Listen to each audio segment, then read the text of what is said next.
Hello everyone, हम बात कर रहे हैं class 10 science chapter number 1 chemical reactions and equations की। तो आज हम लोग डिस्कस करेंगे काइंड्स ऑफ केमिकल रिएक्शंस, कितने प्रकार के होते हैं। यहाँ पर 4 तरह के हैं। हम लोग आज बात करेंगे सबसे पहले कॉम्बिनेशन या एडिशन रिएक्शन। ठीक है, हर चीज़ की डेफिनेशन आपके बोर्ड पे आती रहेगी और मैं आपको एक्सप्लेन करता रहूँगा कुछ चीज़ें कौन सी कैसी हैं। हर एक एक्टिविटी जो होगी वो भी आपके बोर्ड पे आएगी, उसको हम लोग डिस्कस करेंगे और उसे समझने की कोशिश करेंगे कि क्या केमिकल रिएक्शन और क्या चीज़ होंगी। ऐसे एक चीज स्टेप बाय स्टेप लेते हुए चलेंगे। ठीक है, सबसे पहले बात करते हैं काइंड्स ऑफ केमिकल रिएक्शंस, जिसमें आता है कॉम्बिनेशन रिएक्शन, एडिशन रिएक्शन। भाई कॉम्बिनेशन रिएक्शन, एडिशन रिएक्शन होता क्या है? कॉम्बिनेशन रिएक्शन या एडिशन रिएक्शन वो रिएक्शन होते हैं जिसमें कोई भी दो चीजें मिलती हैं और दो या दो से अधिक चीजें मिलकर बनती एक चीज। When two or more substances, I repeat myself, when two or more substances combine together to form one product, then it is called a combination reaction. It is also called addition reaction. तो important चीज यहां पर क्या है? Important चीज ये है कि when two or more chemical substances mix together, ठीक है ना, तो एक तो मिक्स हो नहीं सकता किसी के साथ, कम से कम दो लोग चाहिए, दो या दो से अधिक चीजें मिलेंगी और इधर राइट हैंड साइड में बनेगा एक product. This very very important. जब भी कभी ऐसा आपसे पूछें कि check with this is what kind of an equation, तो ऐसे आप तो अभी तो मैं ये तो पहला बता रहा हूँ, आगे और भी आएंगे। तो आपको ध्यान रखना है कि एडिशन रिएक्शन में या कॉम्बिनेशन रिएक्शन में क्या होगा, हमेशा राइट साइड में एक प्रोडक्ट होगा। That is very very important. If you don't have one product then it may or may not be, ठीक है ना। तो very very important, when two or more substances combine together to form one product, it is called combination reaction. पिछले class में आपने पढ़ा था magnesium reacts with oxygen to give two magnesium oxide, a clear cut case of combination reaction. भाई इधर थे magnesium plus oxygen और आ रहा है magnesium oxide, carbon plus oxygen gives us to carbon dioxide, hydrogen plus oxygen gives us to water. तो ये सब क्या है? ये सब केमिकल रिएक्शंस जो भी हैं, ये सब कॉम्बिनेशन रिएक्शन है या एडिशन रिएक्शन है। तो I hope you understood this, what you mean by combination reaction. When two or more chemical substances combine together to form one product, हम कह सकते हैं when two or more reactants combine together to form one product, it is called a combination reaction or addition reaction. Examples मैंने बहुत सारे दे दिए आपको। हम चलते हैं सीधे आपके एक्टिविटी जो आपकी बुक में है, एक्टिविटी 1.4। क्या है ये? देखिएगा, मैंने बोर्ड पे भी लिख रखा है।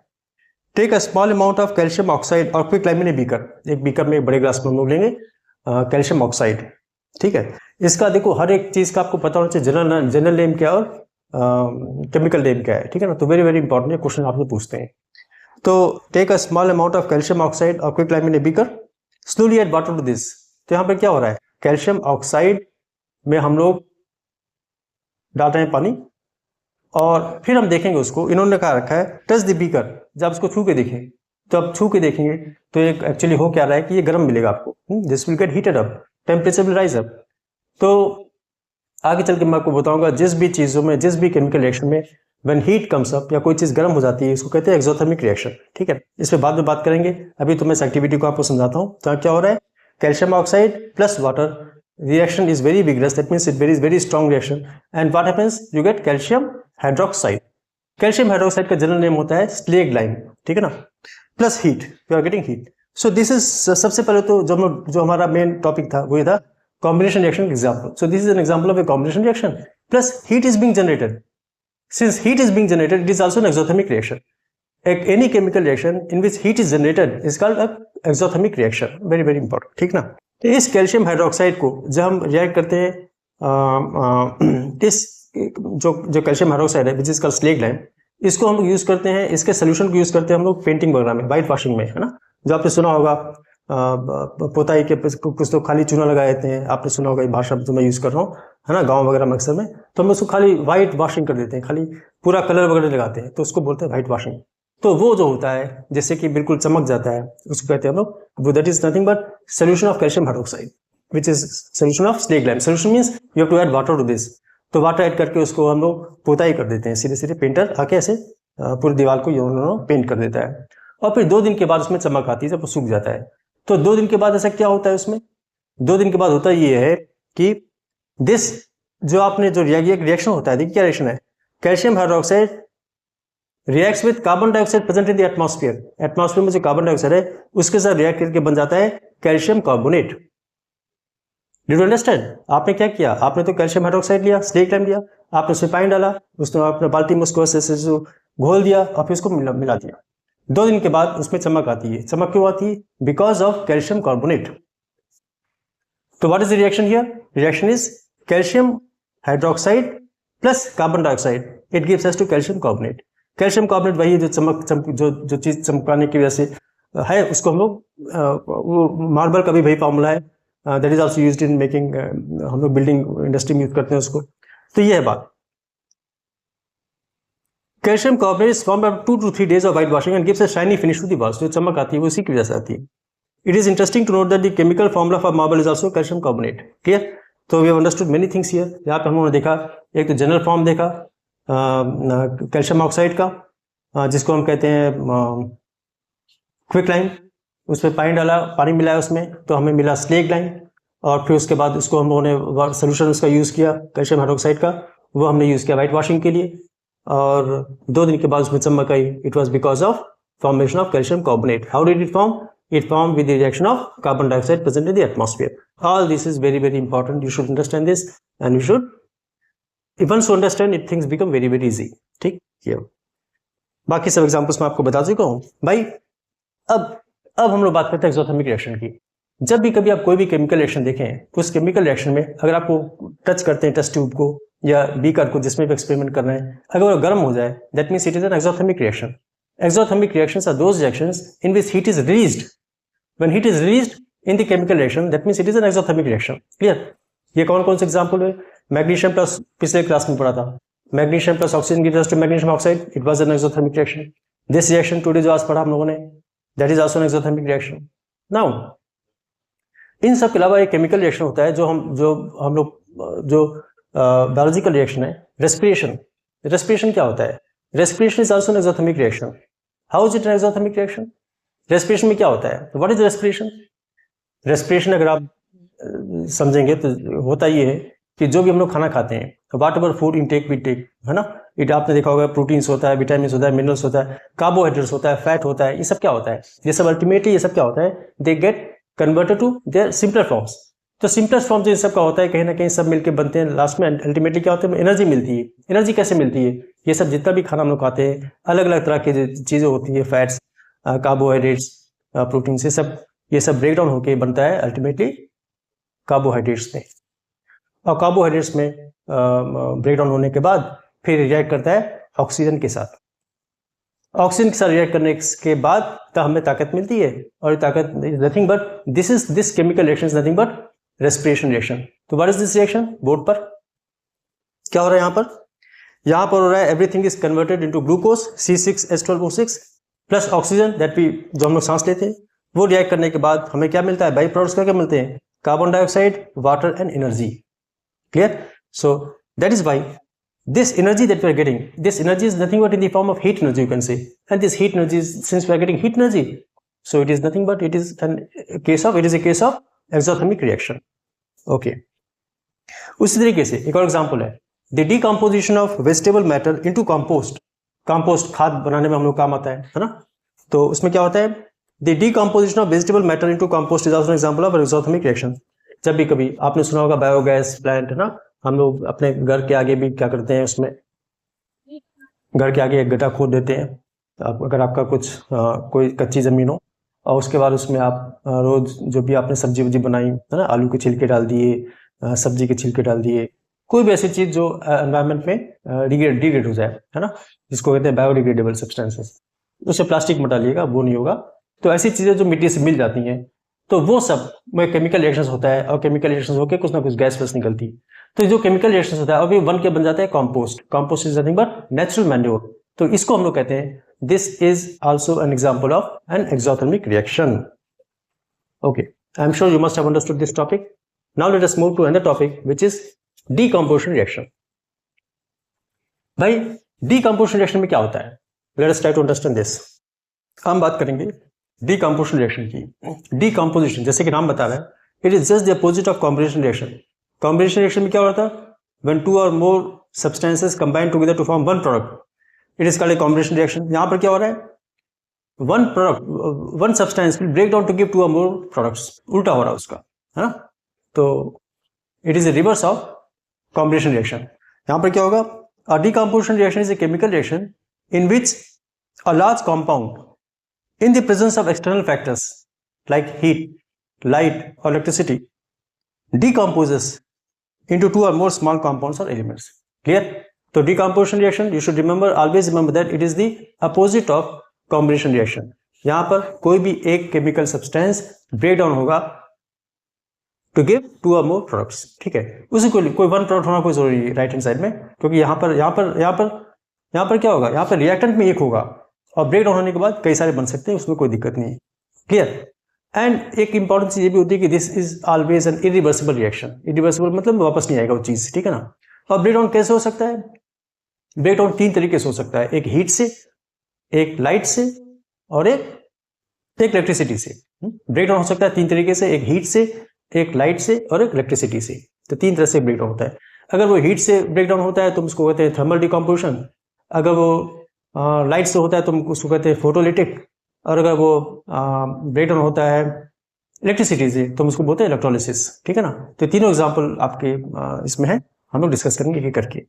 सबसे पहले देख रहे हैं यहाँ पे आपके क्या एक एक्टिविटी दी गई है. What is that activity about?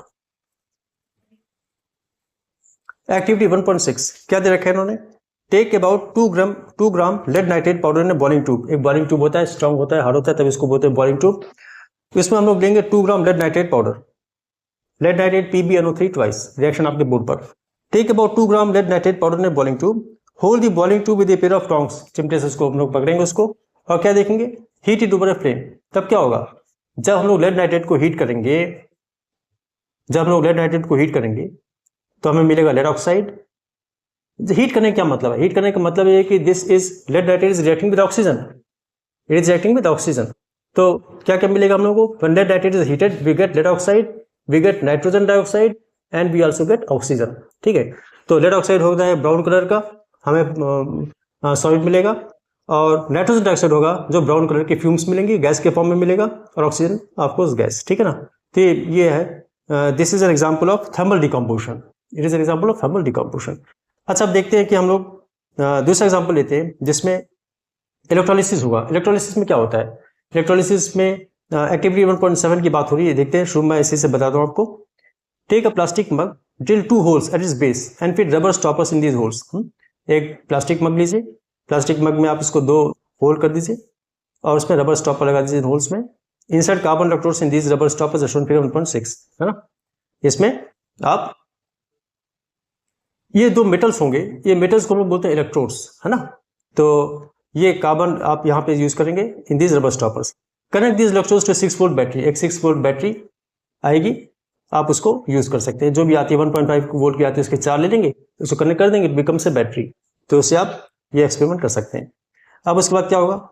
अब उसके बाद आप fill the mug with water such that the electrodes are immersed. Electrodes पूरे उसमें डूबे होने चाहिए.